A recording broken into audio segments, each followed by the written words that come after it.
Shalom bien-aimés, j'espère que vous allez bien. Notre partage de ce jour se trouve dans Actes des Apôtres 19, du verset 23 au verset 30. En fait, Paul est toujours à Éphèse, il continue à évangéliser, les vies sont changées, il y a beaucoup de conversions et tout d'un coup s'élève une meute. Pourquoi? Parce que un marchand qu'on appelle Démétrius, qui fabrique en fait des petites statues à l'image de la déesse Diane qui est vénérée dans cette ville d'Éphèse, va dire à son personnel que voilà, depuis que ce monsieur est arrivé et qu'il annonce son Dieu qui sauve, son chiffre d'affaires avait baissé.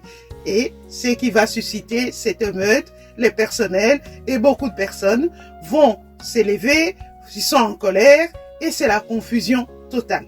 Ce que moi je retiens de ces passages et même de versets qui vont arriver, c'est qu'à chaque fois, comme pour nous aussi, en tant qu'enfants de Dieu, en tant que servants de Dieu, nous qui portons la lumière du Christ, à chaque fois que nous proclamons la parole de Dieu, à chaque fois que nous témoignons de l'amour du Christ, nous serons toujours confrontés à l'opposition.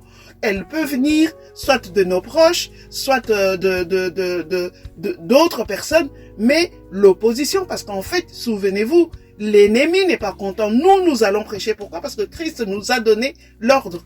Allez partout dans le monde et prêcher la bonne nouvelle.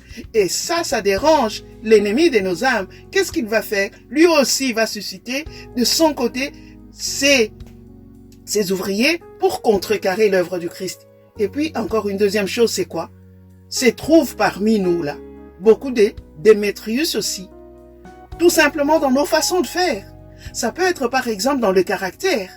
Ça peut être dans les langages. Ça peut être dans les pensées.